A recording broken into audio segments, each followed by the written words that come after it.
Hello students, चलिए start करते हैं इंट्रोडक्शन ऑफ 3D ज्योमेट्री। इस पार्ट में हम एक्सरसाइज 11.2 का इंट्रोडक्शन करेंगे। पहले जो वीडियो थी इंट्रोडक्शन की उसमें मैंने 11.1 का इंट्रोडक्शन बताया था। तो पूरी एक्सरसाइज में जो चीज यूज होने वाली है उसको हम यहां पे डीपली पढ़ेंगे। ठीक है, सबसे पहले अगर मैं बात करूं इक्वेशन ऑफ लाइन, यहां पे जो सबसे पहला पॉइंट आता है हमारा वो आता है इक्वेशन ऑफ लाइन, कि कोई भी एक लाइन की इक्वेशन हम किस तरीके से राइट डाउन करेंगे। तो इसमें हमारे पास क्या है, डिफरेंट डिफरेंट कंडीशंस होती हैं। पहली कंडीशन क्या है, जब हमें एक पॉइंट गिवन हो और एक वेक्टर गिवन हो तो हम किस तरीके से equation of line write down करते हैं। तो पहला केस क्या होगा, इक्वेशन ऑफ लाइन, ध्यान से समझना, equation of line pass through a point, pass through a point A and parallel to vector B, parallel to vector B। ध्यान से सुनो, उसने क्या कहा है कि हमें इक्वेशन ऑफ लाइन लिखनी है जो कि A पॉइंट से तो पास होती हो और B वेक्टर के पैरेलल हो। तो हम इक्वेशन ऑफ लाइन किस तरीके से लिखते हैं, तो ये हमारे दो मेथड होते हैं लिखने के। एक तो होता है vector form, vector form, vector form में किस तरीके से लिखी जाएगी हमारी, R vector is equal to A plus lambda B. बाकी क्वेश्चन करेंगे ना तब और अच्छे से क्लियर हो जाएगा, बट ये चीज ध्यान दो आप यहां पे। आर जो होगा, वेक्टर फॉर्म जो होगी वो किसके इक्वल होगी, ए पॉइंट जिससे वो पास हो रही है प्लस में lambda times of B vector. ये हो जाएगी हमारी इक्वेशन ऑफ लाइन। अगर इसे हमें कार्टेशियन फॉर्म में लिखना हो, किस फॉर्म में लिखना हो, कार्टेशियन फॉर्म में, तो हम किस तरीके से लिखेंगे। अब सबसे पहले मैं आपको बता दूं, कार्टेशियन फॉर्म का मतलब होता है कोऑर्डिनेट्स फॉर्म में, मतलब X axis, Y axis, Z axis का यूज करके हम इक्वेशन कैसे बनाएंगे। तो कार्टेशियन फॉर्म में हमारे पास इक्वेशन क्या हो जाएगी, x minus x1 divided by a equal to y minus y1 divided by b is equal to z minus z1 divided by c। ये हो गई। यहां पे a b c क्या है, हमारी डायरेक्शन रेशो। ABC जो है वो क्या है, डायरेक्शन रेशियोज। ये भी ठीक है। अब अगर मान लो डायरेक्शन रेशियो की जगह आपको दे रखे हो, ये डायरेक्शन कोसाइंस दे रखे हो, तो हम कैसे लिखेंगे इसको, हम लिख सकते हैं x minus x1 by L is equal to y minus y1 by m is equal to z minus z1 by n। तो यहां पे l m n क्या है, डायरेक्शन कोसाइंस। अभी थोड़ा सा अजीब लग रहा होगा आपको कि सर ये क्या चल रहा है, चिंता मत करो, बाकी क्वेश्चंस करेंगे वहां से सब कुछ क्लियर होगा। बट यहां पे ये फॉर्मूलेज है, इनको थोड़ा सा माइंड के अंदर सेट करना जरूरी है। ये चीज क्लियर हो गई, यहां पे इतना समझ में आ गया। पहली कंडीशन क्या थी, जब इक्वेशन ऑफ लाइन लिखनी हो हमें, जब किसी ए पॉइंट से वो पास हो रही हो और किसी बी वेक्टर के पैरेलल हो, तो हमारी वेक्टर फॉर्म इक्वेशन ऐसे लिखी जाती है और कार्टेशियन फॉर्म इस तरीके से राइट डाउन होती है। ठीक है, अब बात आती है equation of line passing through two given point. Second condition क्या बनती है हमारी, equation of line pass through two given point, two given point. कौन कौन से पॉइंट, एक तो ए पॉइंट हो और एक बी पॉइंट हो। दो पॉइंट अगर हमें दे रखे हो, उनसे अगर हमारी लाइन पास हो रही हो तो उसकी इक्वेशन कैसे लिखेंगे। देखो इस कंडीशन से दूसरी कंडीशन आ गई हमारे पास, तो बिल्कुल सिंपल है, वेक्टर इक्वेशन कैसे लिखी जाएगी, वेक्टर फॉर्म या vector equation, r is equal to A plus lambda b minus a. ध्यान से देखो, ए पॉइंट जो था हमारा वो प्लस में lambda times of b minus a, मतलब बी माइनस ए कर लेंगे। तो ये हो गई हमारी वेक्टर इक्वेशन। ठीक है, उसके बाद आती है Cartesian equation. Cartesian coordinate form में कैसे लिखेंगे हम, वो ध्यान से देख लो, x माइनस x1 अपॉन में x2 minus x1, x2 minus x1 मतलब a और b पॉइंट्स का डिफरेंस। फिर क्या आ जाएगा, is equal to y minus y1 upon में y2 minus y1 is equal to z minus z1 divided by z2 minus z1। समझ में आ गया। x1 y1 z1 क्या होंगे, a पॉइंट के कोऑर्डिनेट, x2 y2 z2 क्या होंगे, b पॉइंट के कोऑर्डिनेट। क्लियर, ये हो गई हमारी कार्टेशियन इक्वेशन। यहां तक कोई दिक्कत नहीं होगी। नेक्स्ट बात करते हैं एंगल बिटवीन टू लाइंस। क्या है? Angle between two lines. अगर दो लाइन हमें दे रखी हो और उनके बीच में एंगल फाइंड आउट करना हो तो कैसे निकलेगा? नेक्स्ट पॉइंट क्या है हमारा? अगर दो लाइन दे रखी हो हमें, उनके बीच का एंगल फाइंड आउट करना हो।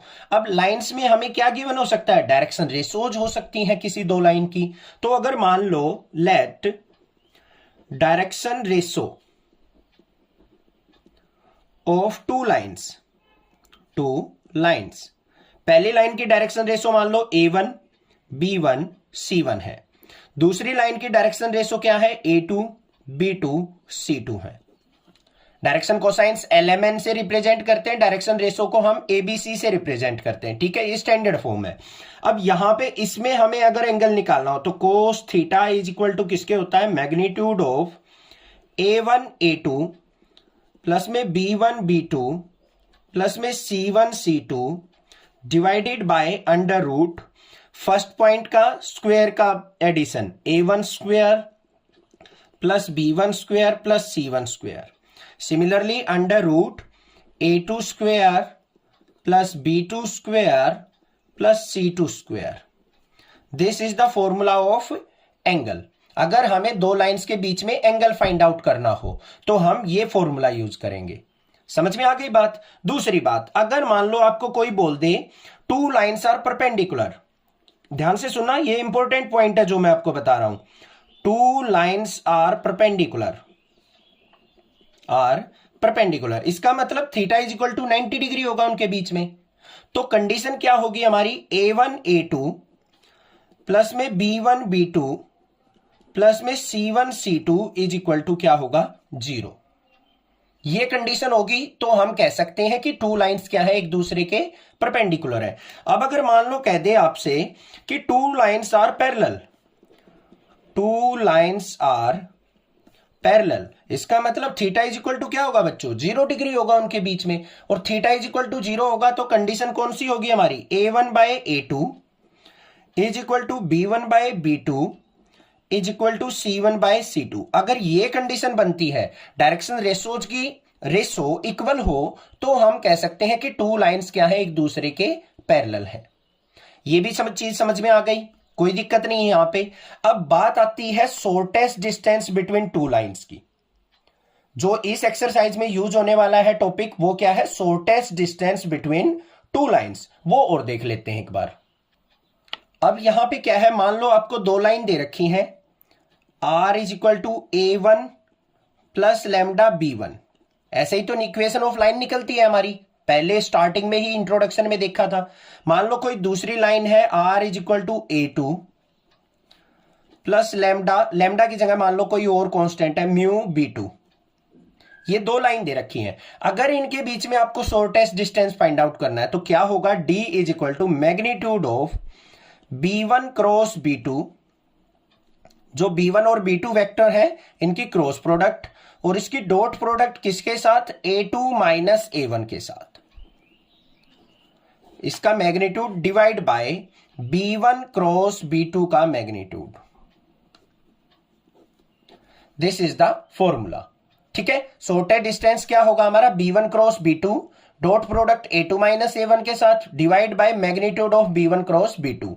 इसका मॉडुलस क्यों लिया है? क्योंकि डिस्टेंस कभी भी नेगेटिव नहीं हो सकता, तो बाहर जो वैल्यू आएगी वो हमेशा पॉजिटिव होगी। एक तो ये तरीका होता है shortest distance between two lines का। अगर दो लाइन हमें वेक्टर फॉर्म में दे रखी हो और उनके बीच में शॉर्टेस्ट डिस्टेंस निकालना हो बच्चों, तो कैसे निकलेगा? B1 B2 दोनों वेक्टर्स की क्रॉस प्रोडक्ट, डॉट प्रोडक्ट करेंगे A2 माइनस A1 के साथ और डिवाइड करेंगे B1 क्रॉस B2 के मैग्नीट्यूड से। Then this is the distance between two lines. Clear है? अगर मान लो यही कंडीशन हमें कार्टेशियन फॉर्म में दे रखी हो, क्या दे रखी हो? दो लाइंस जो हैं कार्टेशियन फॉर्म में गिवन हो, तो हम कैसे निकालेंगे? देखो यहां पे इन कार्टेशियन फॉर्म, ये तो वेक्टर फॉर्म में थी। इन कार्टेशियन फॉर्म अगर दो लाइन हमें कार्टेशियन फॉर्म में दे रखे हो, मान लो L1 लाइन, पहली लाइन जो है x minus x1 by A1 is equal to y minus y1 by B1 is equal to z minus z1 by C1। ये हो गई हमारी कार्टेशियन फॉर्म। इक्वेशन लिखनी भी बताई थी। L2 लाइन मान लो क्या है? x minus x2 by a2, y minus y2 by b2 is equal to z minus z2 by c2। a1 b1 c1, a2 b2 c2 क्या है? Direction ratios. अगर मान लो ऐसे दे रखा हो तो हम किस तरीके से शॉर्टेस्ट डिस्टेंस फाइंड आउट करेंगे उसका फॉर्मूला देख लो। d इज इक्वल टू क्या होगा? मैग्नीट्यूड ऑफ, इस तरीके से ऊपर क्या आ जाएगा यहां पे x2 minus x1, y2 minus y1। ये फॉर्मूला थोड़ा सा डिफरेंट है और थोड़ा सा डिफिकल्ट है। z2 माइनस z1 और यहां पे हमारे पॉइंट्स आ जाएंगे a1 b1 c1, फिर a2 b2 c2। जैसे हम डिटरमिनेंट में सोल्व करते थे इस तरीके से। और डिवाइड में क्या आ जाएगा इसके? अंडर रूट, इसको हम हाइड करेंगे तो b1 की c2 से मल्टीप्लाई, माइनस में c1 की b2 से, इस तरीके से।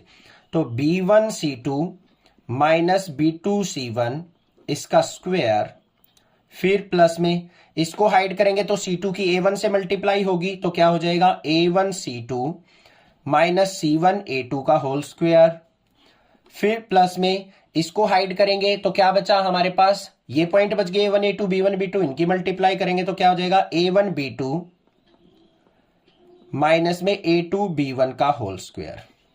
This is the formula. ये होगा शॉर्टेस्ट डिस्टेंस का फॉर्मूला अगर कार्टेशियन फॉर्म में इक्वेशन दे रखी है। ठीक है, ज्यादा घबराना मत, कहीं ये सोचो सर यहां से कुछ समझ में नहीं आया। बाकी क्वेश्चन करेंगे ना, सब कुछ क्लियर करूंगा, बेफिक्र रहो। ठीक है, ये हो गई हमारे पास इक्वेशन। एक फॉर्मूला और बच गया हमारा, वो भी लिख लेते हैं एक बार। Distance between parallel line, distance between parallel lines. अगर मान लो आपको कोई दो पैरेलल लाइंस दे रखी हो, उनके बीच में डिस्टेंस निकालना हो तो कैसे निकलेगा? मान लो एक वेक्टर ये है r is equal to a1 plus lambda B. दूसरी जो इक्वेशन है वो क्या है? a2 plus mu B. अब ये पैरेलल कैसे हैं? देखो दोनों के वेक्टर सेम है ये, तो ये इक्वेशन क्या है? दोनों एक दूसरे के पैरेलल। तो इसमें शॉर्टेस्ट डिस्टेंस कैसे निकलेगा? d equal to magnitude b cross a2 minus a1, a2 minus a1 के साथ cross product divided by magnitude of b vector. ये हो गया हमारा शॉर्टेस्ट डिस्टेंस। क्लियर है? फॉर्मूले आपको क्लियर हो गए होंगे। कोई भी दिक्कत किसी प्रकार की लगे तो आप मुझसे जरूर पूछें, मैं आपकी हेल्प जरूर करूंगा। बाकी क्वेश्चन करेंगे पूरी एक्सरसाइज ध्यान से। चलिए स्टार्ट करते हैं। एक्सरसाइज 11.2 का क्वेश्चन नंबर फर्स्ट देखते हैं क्या है। Show that the three lines with direction cosines these and these are mutually perpendicular। यहां पे क्या कहा है? तीन लाइंस की डायरेक्शन कोसाइंस हमें दे दी और हमने बताना है कि वो तीनों लाइन क्या है? एक दूसरे के परपेंडिकुलर है। ये चीज हमने देखनी है। अब सबसे पहले ध्यान से देखो, आपने इंट्रोडक्शन के अंदर मैंने बताया था डायरेक्शन रेशो का एक रूल कि a1 a2 plus b1 b2 plus c1 c2 equal to 0 हो, तब हम कह सकते हैं कि टू लाइंस एक दूसरे के परपेंडिकुलर है। अब यहां पे डायरेक्शन कोसाइंस दे दिए बच्चे हमें, तो डायरेक्शन कोसाइंस में हम परपेंडिकुलर कैसे चेक करेंगे? कंडीशन जो है वो ध्यान से देखो। L1 L2 प्लस में M1 M2 प्लस में N1 N2, डायरेक्शन कोसाइंस की जो मल्टीप्लीकेशन है उसका सम अगर इक्वल टू 0 आ जाए तो हम कह सकते हैं कि two lines are perpendicular to each other. बस इसी फॉर्मूले का यूज करना है हमें। तो पहली लाइन जो है लाइन L लिख लेते हैं इसको, लाइन L, इसकी जो डायरेक्शन रेशोज क्या दे रखी है हमें? 12/13 और डायरेक्शन कोसाइंस दे रखी है सॉरी, माइनस का 3/13 और माइनस का 4/13। मींस L1 M1 N1 ये वैल्यू हमें दे रखी है। तो लाइन और मान लेते हैं, एक लाइन L की जगह हम M मान लेते हैं। इसकी जो वैल्यूज है वो क्या है बच्चों? 4/13, 12/13, 3/13। अब इन दोनों को हमने क्या चेक करना है? परपेंडिकुलर है या नहीं है। तो उसके लिए हमें क्या करना पड़ेगा? L1 L2 इन दोनों की मल्टीप्लाई।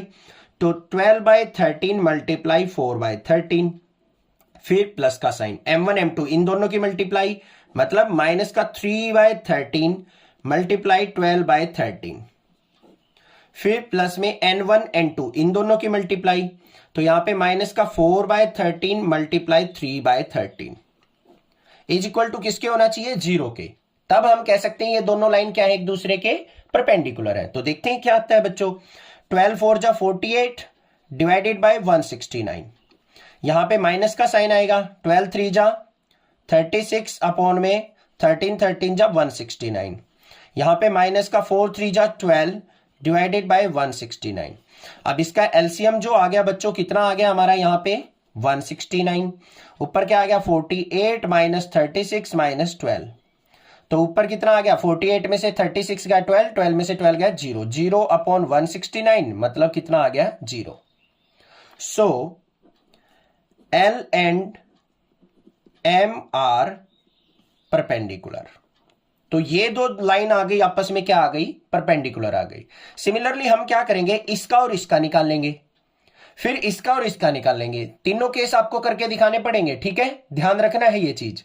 अब यहां पे हमें क्या करना है, सेकंड पॉइंट जो होगा उसमें हमने कौन सी लाइन लेनी है, ये और ये लाइन आपस में परपेंडिकुलर प्रूव करनी है। इनको हम कोई और मान लेते हैं, लाइन ए, इसके कोऑर्डिनेट्स मान लिए क्या है 4/13, 12/13, 3/13। और बी लाइन जो है उसके कोऑर्डिनेट्स क्या है 3/13 माइनस का 4/13 और 12/13। इसको सिंप्लीफाई कर लेते हैं, बस हमें करना क्या है इनकी मल्टीप्लीकेशन। तो क्या आएगी यहाँ पे 4/13 मल्टीप्लाई 3/13 प्लस में 12/13 की इसके साथ, तो 12/13 मल्टीप्लाई माइनस का 4/13, फिर प्लस में इसकी इसके साथ, तो 3/13 मल्टीप्लाई 12/13। सोल्व आउट करते हैं इसको, 4 3 जा 12/13, 13 जा 69, 169। उससे आगे क्या आएगा, यहां पे माइनस का साइन आएगा, 12 4 जा 48/169।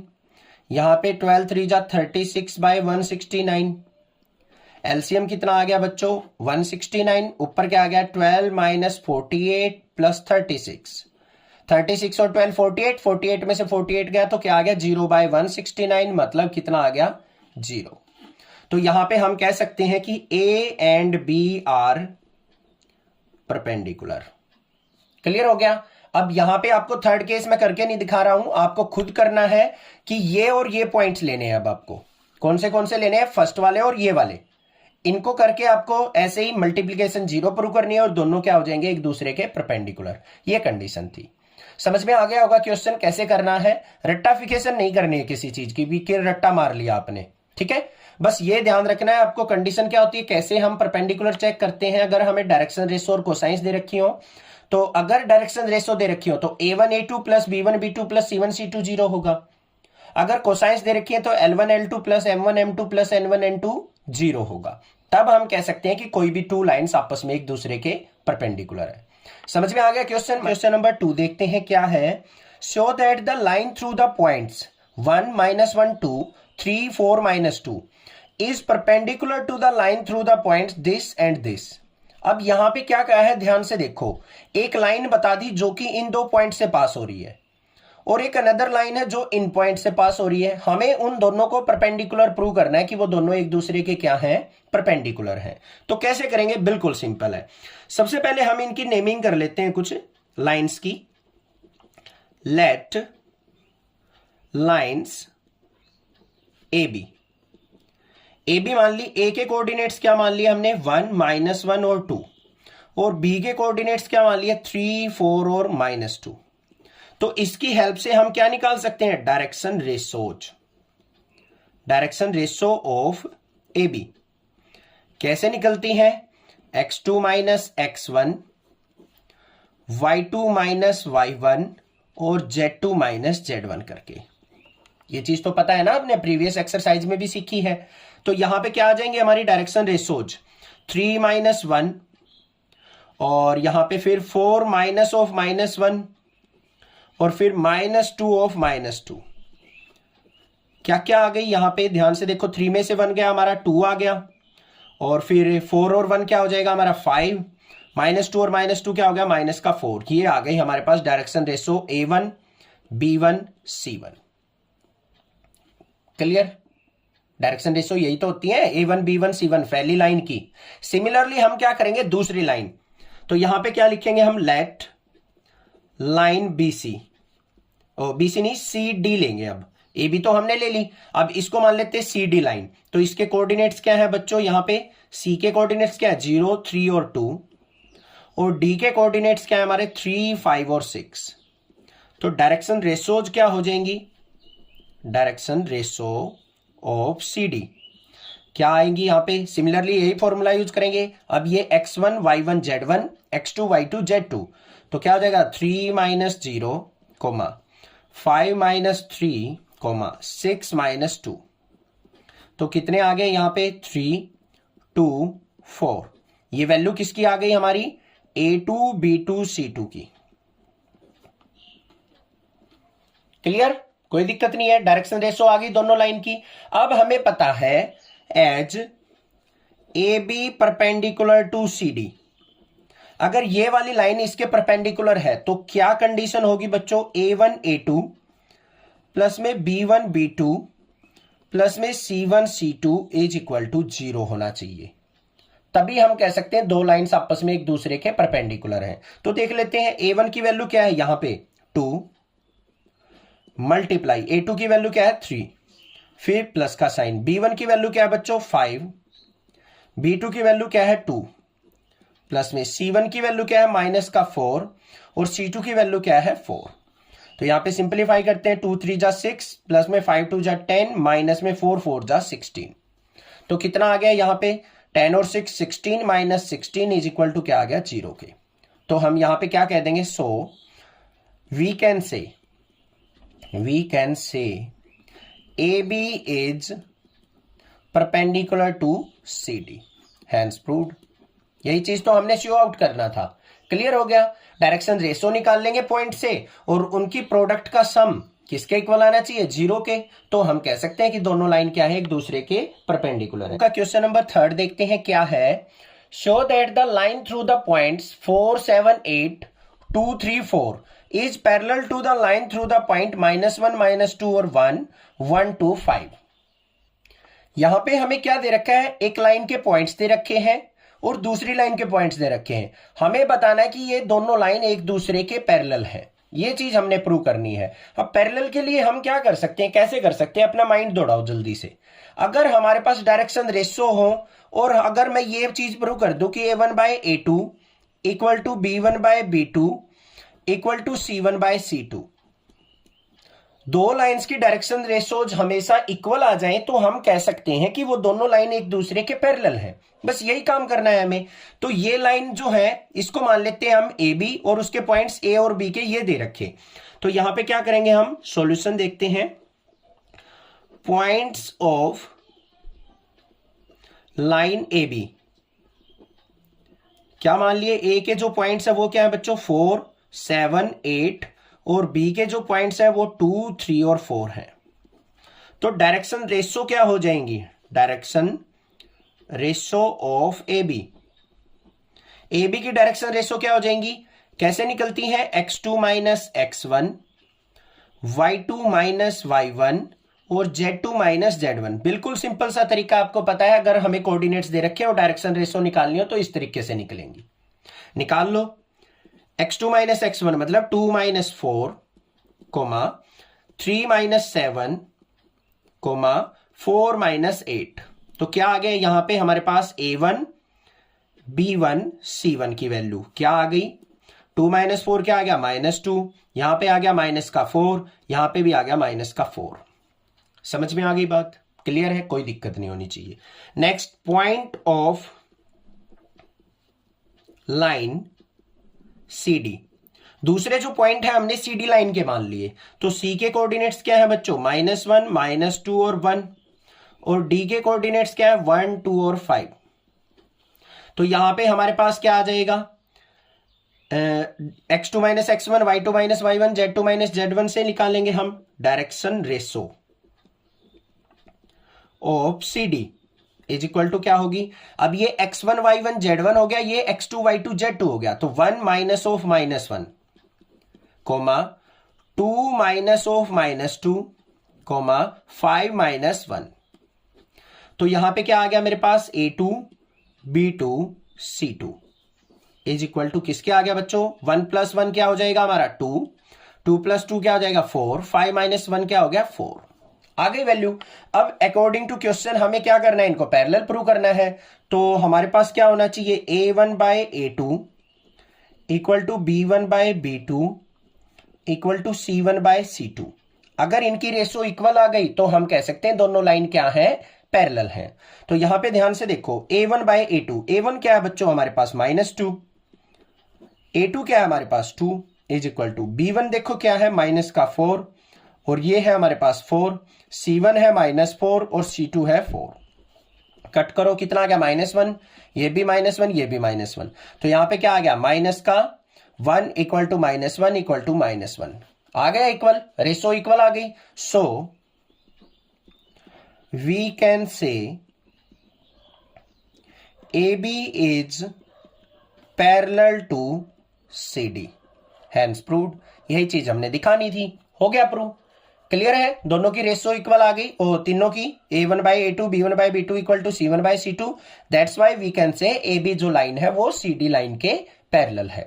11.2 का क्वेश्चन नंबर 4 देखते हैं क्या है। Find the equation of the line which pass through the points 1 2 3 and is parallel to the vector 3i plus 2j minus 2k। ध्यान से सुनो, क्वेश्चन क्या कहा है, हमें एक इक्वेशन ऑफ लाइन निकालनी है जो कि इन पॉइंट से तो पास होती हो और इस वेक्टर के पैरेलल हो। तो कैसे निकालते हैं इक्वेशन ऑफ लाइन, इंट्रोडक्शन में बताया था मैंने कि एक लाइन अगर मान लो ए पॉइंट से पास हो रही हो और बी वेक्टर के पैरेलल हो तो हम इक्वेशन कैसे लिखते हैं, R is equal to A plus lambda B. This is the form, ठीक है। तो इसको यूज करते हुए हमें लिखना है। तो लाइन जो पास हो रही है वो किससे हो रही है, 1 2 3 से। तो सॉल्यूशन देखते हैं इसका। लाइन पास थ्रू कौन से पॉइंट है हमारे 1 2 3 और इसको हम ए वेक्टर फॉर्म में लिखेंगे तो क्या हो जाएगा 1i प्लस में 2j प्लस में 3k। ये हो गई हमारे पास इक्वेशन। और पैरेलल किसके है, पैरेलल टू द वेक्टर, इसको लिखेंगे b से, क्या हो जाएगा 3i plus 2j minus 2k। हो गया, a और b की वैल्यू आ गई। तो equation of line vector form में क्या होगी, r is equal to a plus lambda B ये होती है। तो r इज इक्वल टू क्या आ जाएगा बच्चों, a की वैल्यू क्या है i plus 2j plus 3k plus में lambda times of B vector, b vector क्या है हमारे पास 3i plus 2j minus 2k। ये हो गया आंसर, बस सिंपल सा था, है ना, बिल्कुल इजी। ये तो हो गई बच्चों वेक्टर फॉर्म। अगर आपसे बच्चों इसी को पूछ ले कि write down this equation in Cartesian form, वो भी मैं बताऊंगा क्योंकि यहां पे मेंशन नहीं कर रखा है उसने कार्टेशियन लिखो या वेक्टर लिखो। मेंशन कर दे तो कैसे करना है आपको। तो ये तो वेक्टर फॉर्म में हो गई वेक्टर इक्वेशन।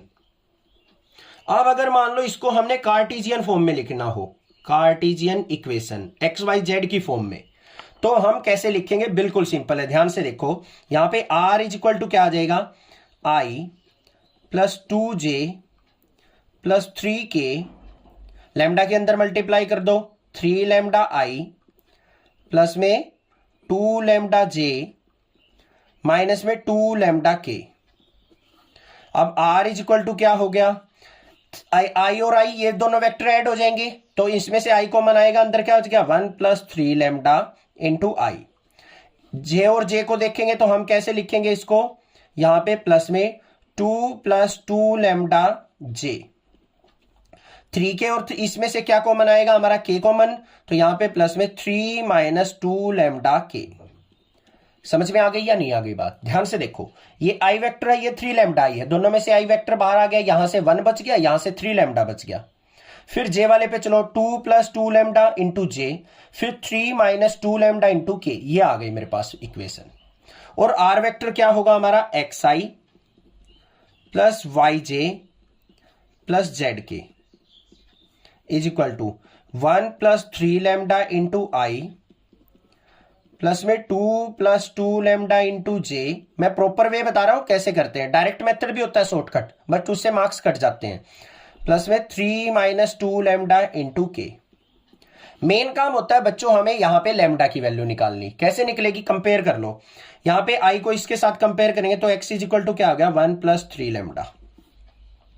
यहां पे लैम्डा की वैल्यू निकालेंगे तो क्या हो जाएगा, 1 को इस तरफ लेके आए, x minus 1 is equal to 3 lambda, और लैम्डा इज इक्वल टू क्या हो जाएगा 3, इधर आएगा तो x माइनस 1/3। आ गया या नहीं आ गया। सिमिलरली j को कंपेयर करो तो यहाँ पे y इज इक्वल टू क्या हो जाएगा 2+2 लैम्डा, 2 को इस तरफ लेके आए, y minus 2 is equal to 2 lambda, और लैम्डा इज इक्वल टू क्या हो जाएगा 2 इसके डिवाइड में आएगा y minus 2 divided by 2। Similarly इसको कंपेयर करो कि z इज इक्वल टू क्या हो जाएगा 3 माइनस 2 लैम्डा, 3 को इस तरफ लेके आए तो हम क्या हो जाएगा z minus 3 is equal to minus 2 lambda, और लैम्डा इज इक्वल टू क्या हो जाएगा z minus 3 divided by minus 2। आ गई हमारे पास तीनों लैम्डा की वैल्यू। बस इसको हमें क्या करना है, कार्टेशियन फॉर्म में लिखना था ना, तो इसको क्या लिख देंगे, अब ये पॉइंट्स आ गए हमारे, x minus 1 divided by 3 is equal to, क्योंकि तीनों लैम्डा की वैल्यू है ना इक्वल हो जाएंगी, y minus 2 divided by 2 is equal to z minus 3 divided by minus 2। ये हो गई कार्टेशियन फॉर्म। ये तीनों पॉइंट्स लिखने हैं। समझ में आ गया कैसे लिखनी होती है। इसको डायरेक्ट भी मेथड बता देते हैं टीचर्स कि भाई इसको हम डायरेक्टली कैसे लिखेंगे, वो भी सिखा दूंगा, बट आपको मैं प्रॉपर वे सिखाना चाहता हूं कि कैसे हम इसको निकालते हैं। लैम्डा की वैल्यू आई, तीनों इक्वल है, तीनों को हमने इक्वल लिख दिया, ये हो गई हमारी कार्टेशियन फॉर्म, मतलब X coordinate, Y coordinate, Z coordinate. यही निकालना हमारा कार्टेशियन इक्वेशन कहलाता है। एक्सरसाइज 11.2 का क्वेश्चन नंबर 5 देखते हैं क्या है। Find the equation of line in vector and Cartesian form. अब देखो यहां मेंशन कर दी, क्वेश्चन नंबर 4 में मेंशन नहीं थी, ठीक है। तो हमें इक्वेशन ऑफ लाइन लिखनी है वेक्टर फॉर्म में भी और कार्टेशियन फॉर्म में भी। From that pass through the point with position vector 2i minus j plus 4k and in the direction of i plus 2j minus k। यहां पे इसके साथ इस पॉइंट से तो हमारी इक्वेशन पास होनी चाहिए और इसकी डायरेक्शन में होनी चाहिए, तो हमें इक्वेशन लिखनी है वेक्टर फॉर्म में और कार्टेशियन फॉर्म में। कैसे लिखेंगे चलिए देखते हैं सॉल्यूशन। अब ध्यान से देखो बच्चों, हमने एक इक्वेशन ऑफ लाइन पढ़ी थी, passing through a point A and parallel to vector B. उसकी इक्वेशन आप लिखते थे कैसे, r is equal to A plus lambda B. अब यहां पे इस वेक्टर के पॉइंट्स ना देके उसने डायरेक्टली इसकी पोजीशन दे दी, पोजीशन वेक्टर दे दिया, ये हो गया। तो मतलब ए वेक्टर हमें दे रखा है, इसके पॉइंट्स हैं 2i minus j plus 4k, और in the direction this, in the direction मतलब इसके पैरेलल है, तो बी वेक्टर हमारे पास क्या हो गया i plus 2j minus k, ये बी वेक्टर हो गया। ए और बी हमारे पास आ गया। अब सिंपल सी बात है, वेक्टर फॉर्म में इक्वेशन लिखनी है तो r इज इक्वल टू क्या हो जाएगा हमारा a प्लस लैम्डा बी। तो क्या हो गया हमारे पास, r is equal to a की वैल्यू क्या है 2i minus j plus 4k plus में lambda times of B vector मतलब i plus 2j minus k। ये हो गया हमारा पोजीशन वेक्टर। समझ में आ गई बात। और ये हमारी वेक्टर इक्वेशन आ गई इस पोजीशन वेक्टर के रिस्पेक्ट में और इसके डायरेक्शन में। अब हमें इसको अगर कार्टेशियन फॉर्म में लिखना है, ये तो वेक्टर फॉर्म है, वेक्टर इक्वेशन। कार्टेशियन इक्वेशन कैसे लिखते हैं, कार्टेशियन इक्वेशन बिल्कुल सिंपल है। आर को हम पोजीशन वेक्टर कैसे ओपन करेंगे, xi plus yj plus zk is equal to, यहां पे क्या है हमारे पास 2i minus j plus 4k। Lambda के अंदर मल्टीप्लाई कर लो बच्चों, lambda i plus 2 lambda j minus में लैम्डा k हो गया। यहां पे क्या आ जाएगा हमारे पास xi plus yj plus zk is equal to, ये देखो 2i है, ये लैम्डा i है, दोनों में से कॉमन क्या आ रहा है, i कॉमन आ रहा है, तो अंदर क्या हो जाएगा 2 प्लस लैम्डा इंटू आई। ये माइनस j है, ये प्लस का 2 लैम्डा j है, तो यहां पे क्या आ जाएगा प्लस का साइन, यहां पे -1 प्लस 2 लैम्डा इंटू j, दोनों से j कॉमन ले लिया। अब ये 4k है, देखो ध्यान से 4k और माइनस का लैम्डा k ऐसे कर लिया, k कॉमन लेंगे तो अंदर क्या बच जाएगा हमारा 4 माइनस लैम्डा, तो यही करेंगे प्लस का 4 minus lambda into k। Clear है, कोई दिक्कत नहीं है। अब इनको क्या करना है, हमें कंपेयर करना है बस। तो यहां पे x को के साथ आई वेक्टर है, ये हमारा आई वेक्टर है, तो यहां पे क्या आ गया, x is equal to 2 plus lambda. यहां से हम लैम्डा की वैल्यू निकाल लेंगे, तो 2 इस तरफ आया तो x minus 2 is equal to lambda. Lambda की वैल्यू आ गई, क्लियर है, इज इक्वल टू, यहां पे अब j को कंपेयर करो तो y is equal to -1 plus 2 lambda. -1 इस तरफ आएगा, y plus 1 is equal to 2 lambda, और लैम्डा इज इक्वल टू क्या हो गया बच्चों, y प्लस 1 बाई 2।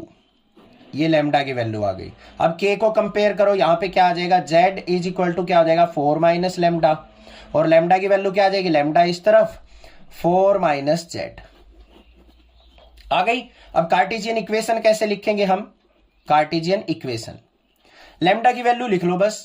यहां पे क्या है, x माइनस 2 डिवाइड में कुछ नहीं है, इसको 1 मान लो, इक्वल टू लैम्डा की वैल्यू यहां पे क्या है, y plus 1 divided by 2 equal to यहां पे 4 माइनस जेड डिवाइडेड बाई 1 मान लेंगे। ये हो गई हमारे पास कार्टेशियन इक्वेशन, बस ऐसे लिखनी थी, समझ में आ गई, क्लियर है। नंबर 6 देखते हैं क्या है, find the Cartesian equation of the line which pass through the point -2, 4 और -5 and parallel to the line given by x plus 3 by 3 equal to y minus 4 by 5 equal to z plus 8 by 6।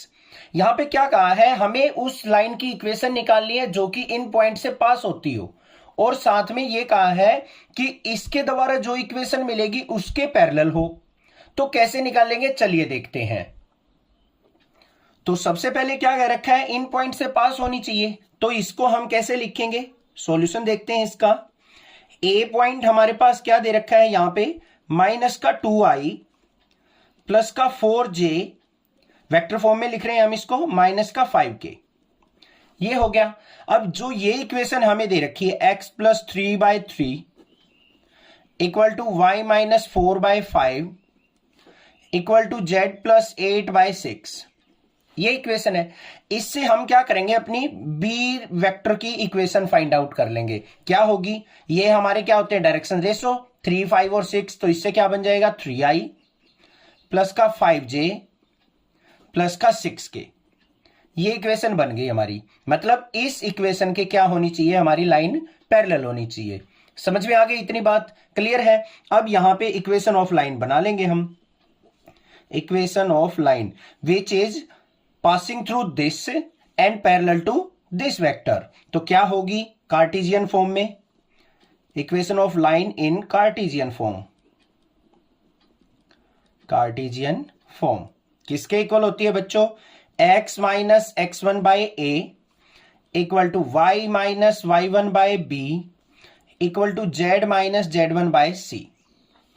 This is the equation, value put कर लेते हैं बस। यहां पे देखो क्या आएगी, x माइनस x1 क्या होंगे, ये जिन पॉइंट से पास हो रही हो वही तो कोऑर्डिनेट होंगे हमारे x y z, तो यहां पे -2 हो जाएगा, तो minus minus plus 2 divided by a, मतलब ये रही value 3 is equal to y minus y1 क्या हो जाएगा हमारा 4 डिवाइडेड बाय डायरेक्शन रेशो क्या हो जाएगी इसकी 5, z माइनस z1 मतलब z माइनस ऑफ -5 करेंगे तो z plus 5 divided by c की वैल्यू क्या है 6। तो ये हो गई हमारी इक्वेशन इन कार्टेशियन फॉर्म। इसको वेक्टर फॉर्म में लिखना होता तो कैसे लिख देते, r is equal to a plus lambda B, पता है ना आपको, ऐसे लिखते हैं। तो a ये हो जाता और b वेक्टर ये हो जाता, लैम्डा फॉर्म ऑफ b, इस तरीके से राइट डाउन कर लेते। क्लियर हो गया क्वेश्चन, कोई दिक्कत नहीं है। मैं एक बार दोबारा बता देता हूं, ये जो होती है हमारी डायरेक्शन रेशो होती है, आपको पता है इस फॉर्म में इक्वेशन होती है, ये रही। इससे कंपेयर करेंगे तो a की वैल्यू 3, b की वैल्यू 5, c की वैल्यू 6, और ये हमारे कोऑर्डिनेट्स होते हैं जिनसे लाइन पास होती है x, y, z की वैल्यू, ये पुट करनी है और इक्वेशन आ जाएगी। कोई भी दिक्कत किसी प्रकार की भी लगे तो स्क्रीनशॉट शेयर करके मुझसे जरूर कंटिन्यूअसली पढ़ो, आपको सारे चैप्टर क्लियर होंगे, ये मेरी गारंटी है। ठीक है, आपको थोड़ा सा संयम रखना पड़ेगा, इतना आसान नहीं है 12th का सिलेबस की जितना आप सोच रहे हो कि बहुत इजीली हो जाएगा। थोड़ी सी मेहनत आपको एक्स्ट्रा करनी पड़ेगी, क्वेश्चन को सोल्व करना पड़ेगा, फॉर्मूलेज को राइट डाउन करके आपको प्रैक्टिस करनी पड़ेगी, तभी आपको याद रहेंगे। ठीक है, बाकी मेरे पे छोड़ दो, मैं पूरा सिलेबस आपको बहुत अच्छे से कराने वाला हूं। चैनल को सब्सक्राइब कीजिए, लाइक कीजिए और ज्यादा से ज्यादा शेयर कीजिए। Thank you students for your love and support for next.